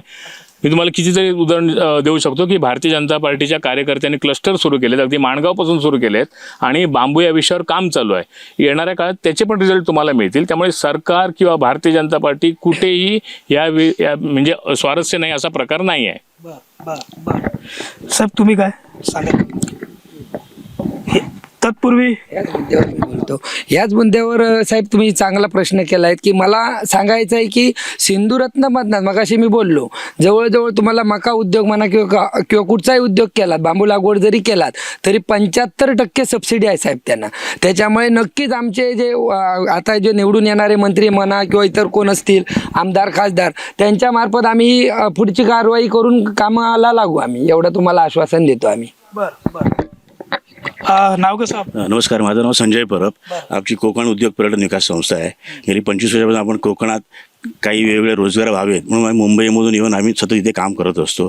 पराडकर साहेबांना पण माहिती आहे, ते आमच्या जवळचे. आम्ही खूप काम केलं आहे मुंबईमध्ये. तर मला एक विचारायचं आहे की आज आपले मुख्यमंत्री साहेब आहेत, तर मुख्यमंत्री साहेबांनी आज असे पहिले मुख्यमंत्री असतील की ते शेतामध्ये जाऊन बांबूच्या लागवडीचं ओपनिंग करतायत. आता हे आपल्याला ओळखलं पाहिजे की नाही. बांबू कुठे चांगला होतो? कोकणात बांबू खूप चांगला होतो. हां, पण मला एक विचारायचं सर्व राज्यकर्त्यांना किंवा इकडच्या ज्या पॉलिटिशियन लोक आहेत त्यांना की मुख्यमंत्री ह्याला जातात, कुठे साताऱ्याला जातात, लातूरला जातात, जालन्याला जातात आणि बांबूच्या लागवडीचं ओपनिंग करतात. इथे आंब्याच्या लागवडीचं कधी ओपनिंग झालं नाही किंवा काजूच्या लागवडीचं ओपनिंग झालं नाही. पण ते का करत आहेत? कारण शासनाला 20 लाख हेक्टरमध्ये पूर्ण महाराष्ट्रामध्ये बांबूची लागवड ह्या येणाऱ्या 5 वर्षात करायची आहे. ही का करायची ह्याचा अभ्यास इकडच्या नेत्यांनी पण केला पाहिजे. आणि हा बांबू आपल्याकडे चांगला होतो आणि करतायत कुठे तिकडे, आणि आपल्या इकडे इथे काही वाच्यता नाही. ह्या गणपतीमध्ये मी एक अवेअरनेस केला मी एक छोटासा कार्यकर्ता किंवा छोटासा काम करणारा माणूस आहे. माझ्याकडे काय मोठं फायनान्शियल पाठबळ नाही, काही नाही आहे. पण जर राज्यकर्ते याच्यामध्ये आले तर प्रत्येक गावामध्ये 1000 एकर, 2000 एकर, 500 एकर अशी पडीक जमीन आहे. जर प्रत्येक गावाने जर आम्ही सांगतोय ते बांबू जर लावले, हे बांबू शासनाने डिक्लेअर केलेले आहेत. माणगा आणि हे सगळे बोरबेड आपल्याकडे होतातच. पण ह्या ज्या जाती आम्ही आणल्या आहेत ना, त्या आसामवरून आणल्या आहेत. आसामवरून बियाणं आणलं आहे आणि 6 जाती आम्ही लावल्या तिकडे आपल्या मूळद्यामध्ये. मी तर म्हणतो त्याचा काही अभ्यास सगळ्यांनी करावा. अक्षरशः आपण सरकार चालवायला पैसे देऊ, एवढं पैसे इथे येतात. इथे त्या बांबू 4-5 वर्ष काम करायला लागेल. 1000 एकर पडीक जमीन जर डेव्हलप झाली ना तर त्याच्यावर इथेनॉल बनतं आहे.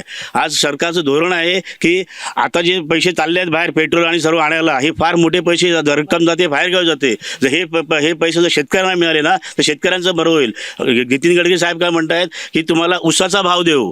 ऊस केवढा असतो, बांबू केवढा असतो, ह्याचं जर वजन केलात ना तर बांबू म्हणजे कमीत कमी त्यांच्या म्हणण्याप्रमाणे एका एकरामध्ये 5 लाख रुपये उत्पन्न मिळू शकतं.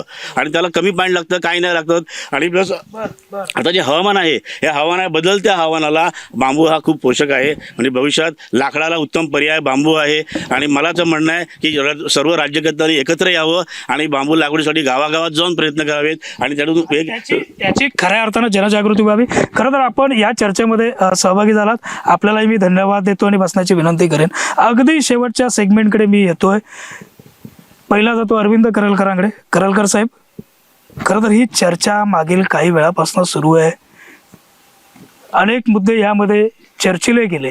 प्रामुख्यानं आंबा बागायतदार आहेत, काजू व्यावसायिक आहेत, मच्छीमार आहेत, यांचे सुद्धा प्रश्न आहेत. आणि हे प्रश्न कुठेतरी या निवडणुकीच्या माध्यमातनं, कोकणशाहीच्या माध्यमातनं पुढील कालावधीत सुद्धा अशा मंचावरती येत राहणार आहेत.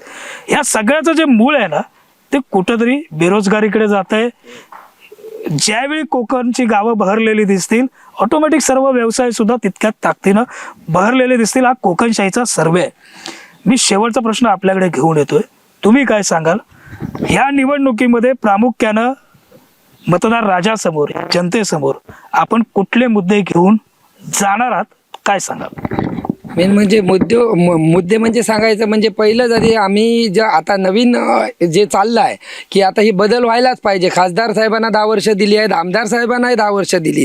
त्याच्यामुळे नवीन कोणतरी जर एखादी व्यक्ती आली वरती, महायुतीतनं जे कोण देतील त्यांच्या मार्फत आम्ही बरेचसे असे जवळजवळ नाही म्हटलं तर मुख्यमंत्र्यांनी आजपर्यंत जे सगळं 1.5 वर्षात केलं आहे तर अभ्यास तसा कोणी केलाच नसेल. आणि साहेबांनी म्हटलं आहे मुख्यमंत्री सगळे ठिकाणी जाऊन बांबूची लागवड करतात, इतर कुठचं शेतीचं स्वतः जाऊन ते हे करतात. तसंच आम्हाला एक सांगायचं म्हणजे मेन कसं आहे की आता जो आमचा तो मानसच चालला आहे. म्हणूनच सिंधुरत्न जी हे चालली आहे, सिंधुरत्नमधनं 600 कोटी अजून शिल्लक आहेत. तुम्ही अन्न प्रक्रिया उद्योग करा, 2-2 कोटी इकडे कुडात घेतलेले आहेत बऱ्याच लोकांनी. जवळजवळ 75% सबसिडी म्हणजे 1.5 कोटी झाले होते त्याच्यात. त्या ह्याच्यात पण आपण फक्त 25% इन्व्हेस्टमेंट करायची आहेत. अशा प्रकारे बरेच उद्योग जो आहेत ना ते आपण तेंडुलकर साहेब आहेत, ओरोसला जाऊन माहिती घेऊ शकतात त्याची. आणि त्यांच्या मार्फत आधी सिंधुरत्नामार्फत भरपूर काही करण्यासारखं आहे. त्याच्यानंतर आता उद्योगधंदे आणायचा आमचा एक मानस साहेब बोलले मग अशी MIDC ओसाड पडली आहे. त्या MIDCत पण आता काय उद्योगमंत्री आमचे आहेतच, त्यांच्याशी बोलणं झालं आहे. त्यांचे भाऊ भैया सामंत इच्छुक आहेत उमेदवारीला, त्यांच्यांनी पण बऱ्याच यांनी केलेलं आहे काम. आणि त्या दृष्टीने त्या दिवशी पण आम्ही दशावतारांना मला एक बघायचं बरं वाटलं की भैया सामंतचा तापा चालला होता आणि दशावतारी लोकांनी त्यांना मध्येच व्हिजिट दिली. एका तासाच्या आत आम्हाला जो तिकडेच सोडलं त्या माणसाने आणि डायरेक्ट जाऊन ओरोसला ऑफिसमध्ये भेटले, पालकमंत्र्यांशी बोलले, तिकडच्या यांच्याशी बोलले आणि डायरेक्ट त्यांनी 1-2 दिवसातच डिक्लेअर करून दिलं. तसंच भजनी संघटनेमार्फत जी आता संघटना जी जवळ चालली आहे, कला जी लोप पावली आहे, त्या कलेलासाठी पर आमच्या मुख्यमंत्र्यांनी सांगायचं म्हणजे मी एक स्वतः कलाकार मानधन समितीवर सदस्य आहे. आणि एक सांगायची आनंदाची गोष्ट म्हणजे जी पेन्शन चालायची जी 2100 रुपये 2200 रुपये आता 3200 झालेली, ती एका शिफारसीनुसार एकच पत्र फक्त नेऊन आम्ही मुख्यमंत्र्यांना सादर केलं. एक महिन्याच्या आत त्यांनी जवळजवळ 5,000 पेन्शन केली. जे सांगा त्याच्यासाठी आम्ही टाळ्या आधी मारतो त्यांच्या मुख्यमंत्र्यांना आमच्या, की 5,000 डायरेक्ट पेन्शन केली म्हणजे वर्षाला एखादा जर 50% 50 वर्षाच्या वरती जर एखादा व्यक्ती गेला आणि तो भले पहिलं कसं होतं पेटीवाला किंवा पक्वादवाला दोघांनाच पैसे मिळायचे साहेब. सांगायचं म्हणजे लोकांपर्यंत हा मुद्दा पोहोचून दे. आता धान वाजवणारा असून दे, पक्वादवाला असून दे, की एखादा टाळ घेऊन जरी वारकरी भजन केला तरी 50% वर्षाच्या वरती त्यांना 5,000 म्हणजे वर्षाला 60,000 रुपये झालं. प्लस जर एखादा अपंग व्यक्ती असेल त्याला 10% त्याच्यातनं मायनस झालं आहे. आणि आता माझ्याकडे GR आहे तो फक्त त्या दिवशी आचारसंहिता लागली म्हणून मी प्रेस घेतली नाही आहे. तसेच सिंधुरत्नामधनं पुढे आता 17,000 ब्लूटूथ द्यायचा आमचा मानस होता, ते आचारसंहिता राहिली म्हणून ते तसाच विषय राहिला आहे. ठीक आहे. माझा प्रश्न आपल्याला होता की आपण ह्या निवडणुकीमध्ये जी 7 मेला मतदान होणार आहे कुठले मुद्दे घेऊन जाणार आहात त्याचं उत्तर आपण सविस्तर दिलेलं आहे. पराडकर साहेब, भारतीय जनता पार्टी म्हणून, महायुती म्हणून आपण या सर्व मतदार राजांसमोर कुठले मुद्दे घेऊन जाणार आहात, कोकणवासियांसमोर कुठले मुद्दे घेऊन जाणार? आता एक तुम्ही दर्शकांची मुलाखत घेत असताना ते संजय परब जे आमचे मित्र आहेत त्यांनी सांगितलं की 25 वर्ष आम्ही एकत्र काम करतो. हे एक आहेत, अशा अनेक लोकांशी आमचे संबंध आहेत किंवा विकासाच्या दृष्टीने तुम्ही मागापासून सांगताय. मग मुद्दा अत्यंत रास्त आहे की राजकारण नको आहे, तुम्ही विकासाच्या मुद्द्यावर, रोजगाराच्या मुद्द्यावर बोला. रोजगाराच्या मुद्द्यावर बोलताना योगायोगाने ते बोलले का, मी त्यांना सांगितलं नव्हतं असं बोला म्हणून, पण ते बोलले. असे कितीतरी माणसं आहेत, कितीतरी संघटना आहेत, कितीतरी NGO आहेत ज्यांच्याशी व्यक्तिशः आम्ही कनेक्टेड आहे. त्यामुळे माझं असं म्हणणं आहे की भाजपचे किंवा सरकारचे, महायुतीचे मुद्दे घेऊन तुम्ही जनतेसमोर कुठले जाणार, ह्याच्यापेक्षा जनतेचे मुद्दे घेऊन आम्ही महायुतीच्या सरकारकडे जाणार. तुम्ही बघताय की गेले 2.5 वर्षात देवेंद्र फडणवीस यांनी जे काय आपलं व्हिजन दाखवलं आहे, विकास करणाऱ्या माणसांना आपल्या बरोबर घेतलेलं आहे आणि अत्यंत वेगळ्या पद्धतीने केलं आहे. फरक सुद्धा तुम्हाला जाणवेल की सगळ्यात म्हणजे शेततळी किंवा हे जे प्रकल्प होते उद्धव ठाकरे सरकार आल्यानंतर त्याला पहिला विरोध झालेला. म्हणजे इथे आमचं गणित काय आहे की विकासाचं व्हिजन की विरोधाचं राजकारण, ह्या 2 मुद्द्यांमधली ही लढाई आहे. त्यामुळे आम्ही जनतेसमोर जाताना हीच लढाई मांडणार की तुमचं विकासाच्या व्हिजनला पाठिंबा आहे की विरोधाच्या राजकारणाला आहे. आपलं आपण जे म्हणतो विनायक राऊत यांचा वैयक्तिक विरोध आपला काही नाही आहे. विरोध एवढाच आहे की इथल्या, आता ते म्हणतात की लोकांचा विरोध म्हणून आमचा विरोध. मग लोकांचा रोजगाराला विरोध आहे का? लोकांचा रोजगाराला विरोध नाही, लोकांना रोजगाराची गरज आहे. असं असताना जर त्या संदर्भात कुठलेही प्रकल्प आपण आणू शकलो नाही तर ह्याचा अर्थ स्पष्ट आहे की आपण लोकांचं फक्त प्यादं पुढे करतोय, नाचता येणं अंगण वाकडं अशी आपली स्थिती आहे. या मुद्द्यावर मी परत एकदा सांगतो की विकासाचं विजन विरोधाचं राजकारण अशी ही निवडणूक या मतदारसंघात असणार आहे. आणि त्या याच्यात आम्ही लोकांचे जे प्रश्न आहेत, जसं त्याने तर सांगितलं, अतिशय रास्त आहेत, पण त्याच्यासाठी सरकार अत्यंत सकारात्मक आहे. सरकार म्हणून बोलायला गेलं तर त्यांनी त्यासाठी क्लस्टर निर्माण केलेले आहेत विविध विषयाचे, त्यांना मिळत आहे. आता प्रमोद जठार सुद्धा त्या रत्नसिंधू योजनेवर आहेत, एकत्रपणे काम करतायत. महायुती म्हणूनच आम्ही आमची भूमिका मांडतोय. त्यामुळे विकासाचंच गणित आपलं असणार आहे, रोजगाराचंच गणित असणार आहे. वैयक्तिक विरोध कोणालाही नाही. विनायक राऊत हे व्यक्तिशः खूप चांगले व्यक्ती असू शकतात, जसं आपण त्यांचं वारंवार रील्स बघतो की ते भजन गाताना दिसत आहेत. आमचा विरोध नाही, चांगली कला आहे, चांगली संस्कृती आहे, जपली पाहिजे. परंतु या भजनी मंडळांना जी काय मदत करायला पाहिजे ती मदत जर महायुतीचं सरकार करत असेल तर फक्त पेटी वाजवण्याकडे लक्ष द्यायचं का? सिंपल प्रश्न आहे. म्हणून विकासाचं राजकारण, विकासाचं व्हिजन विरुद्ध विरोधाचं राजकारण, ही ह्या मतदारसंघातली लढत असेल. बंगे साहेब, अगदी माझा शेवटचा प्रश्न आहे आपल्याला, आपण नेमके असे कोणते मुद्दे घेऊन या सर्व मतदारांसमोर जाणार आहात? आपलं जे नेतृत्व आहे, हे नेतृत्व असेल, आपला पक्ष असेल, आघाडी असेल, असे कोणते मुद्दे घेऊन या सर्व मतदार राजासमोर जाणार आहे? मुळात तर काय झालंय, कलाकार मानधन समिती ही कधी स्थापन झाली? ही मुख्यमंत्री उद्धव बाळासाहेब ठाकरे यांच्या कालखंडात झाली. आणि त्याचे प्रयत्न कोणी केले तर विनायक राऊतांनी केले. आणि त्याचा पहिला अध्यक्ष कोण झाला तर राजा सामंत झाला, सिंधुदुर्ग जिल्ह्याचा कलाकार मानधन समिती. त्याच्यात भजनी कलाकार आलेत, ते राधा नाचवणारे आलेत, सगळे जे धान वाजवणारे आलेत, ते मृदुंगवाले आले, ते पेटीवाले आले, सगळे आलेत. आणि त्यांना मानधन मिळू लागलं. हा दशावतारी सुद्धा कले ही 7 समुद्र पार नेण्याचं काम कोणी केलं? म्हणजे पराडकर साहेबांनी कधी कबूल केलं. विनायक राऊत हे अगदी हे धार्मिक आहेत, मग त्यांच्यानी दशावतारी कलाकारांना अगदी मान सन्मान देण्याचं काम केलं. त्यांना त्या ठिकाणी वयोवृद्ध झाल्याच्या नंतर त्यांना पेन्शन चालू झाली पाहिजे, त्यांना त्या ठिकाणी काय काम केलं. आता दुसरं फक्त बारसा करून तुम्ही नाव बदललात. चांदा बांधा योजना होती, ही कोणी आणली? म्हणजे आमच्याच कारकिर्दीत आली ना. त्याच्या हे पापाल सुधीर मुनगंटीवार यांनी आणली होती ही योजना. सुधीर मुनगंटीवार यांनी आणली होती. दीपक केसरकर होते ना त्या. आता दीपक केसरकर आहेत ना. आता फक्त दीपक सिंधुरत्न मधून आहेत. आता विरोध ना मुळात आधी शरद पवारांना नेते मानता का तुम्ही तुमच्या आघाडीतले? विरोध कोणी शरद पवारांनी एक- सिंधुरत्न योजनेला विरोध कोणी केला? आमदारांनी केला का खासदारांनी केला? कोणी करत नाही. ती योजना चांगली आहे, ती तळागाळातल्या लोकांपर्यंत ते मच्छीमारांपर्यंत जाते. ते अगोदर चांदा बांधा मिळत, आता सिंधुरत्न, फक्त नाव बदललं.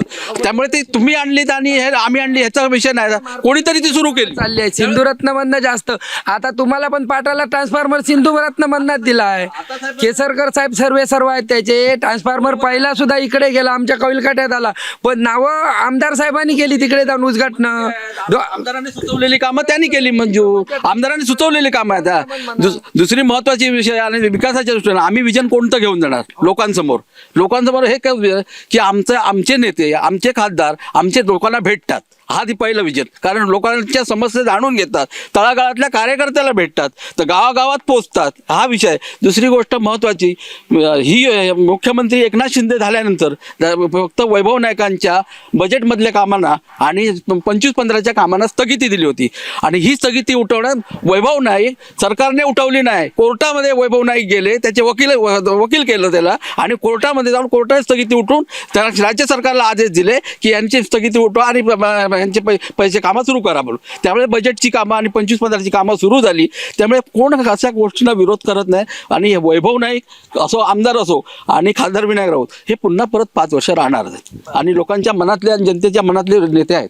खरं तर आमने सामने भाजपा विरुद्ध उद्धव बाळासाहेब ठाकरेंची शिवसेना हा कोकणशाहीचा विशेष कार्यक्रमाला इथं मी तुर्तास स्वल्पविराम देतोय. खरं तर हे युद्ध आहे ते आत्मनिर्भर कोकणासाठीचं बंगेसाहेब. आणि या युद्धामध्ये खऱ्या अर्थानं आवश्यकता आहे ती तुम्हा सर्वांच्या नेतृत्वाची आणि विकासाच्या विजनची. हेच विकासाचं विजन घेऊन आपण सर्वांनी जनतेसमोर जावं ही अपेक्षा आहे जनतेची. खरं तर या चर्चेमध्ये करलकर साहेब आपण सहभागी झालात, आपल्याला धन्यवाद देतो. पराडकर साहेब आपणही सहभागी झालात, आपल्यालाही धन्यवाद देतो. या ठिकाणी खुर्चीची रिकामी दिसते. पुन्हा एकदा शेवटाला मी मुद्दा म्हणून सांगतो, कारण की आपण त्यांना निमंत्रण दिलं. जे युवा सेनेचे तालुका प्रमुख आहेत योगेश धुरी बंगेसाहेब, आपण त्यांना निमंत्रण दिलं. मी अगदी कालपासून त्यांना आत्तापर्यंत नाही म्हटलं तरी कितीतरी फोन केलेत, मेसेज केलेत, परंतु त्यांचा रिप्लाय नाही. अगोदर येतो म्हणून सांगितलं. त्याच्यामुळेच कदाचित कोकणशाहीच्या प्रश्नांची युवा सेनेकडे उत्तरं नाहीत. रोजगाराच्या मुद्द्यावरती युवा सेनेला काहीही बोलायचं नाही. याबाबत मी जिल्हा प्रमुख मंदार शिरसाट आहेत त्यांच्याशी देखील बोललो की आपण या ठिकाणी प्रतिनिधी पाठवा, आपण स्वतः यावं. उत्तरं नसल्यामुळे कदाचित ही खुर्ची खाली राहिली असं आम्ही गृहीत धरतो. आणि अगदी शेवटाला एक हाती किल्ला लढवलेले अतुल बंगे, ज्यांनी त्याच ताकदीनं हा किल्ला लढवला. बंगेसाहेब आपल्याला देखील मनपूर्वक धन्यवाद देतो. आपण मात्र कुठेही जाऊ नका, पाहत राहा चॅनल कोकणच्या समृद्धीचं कोकणशाही. धन्यवाद.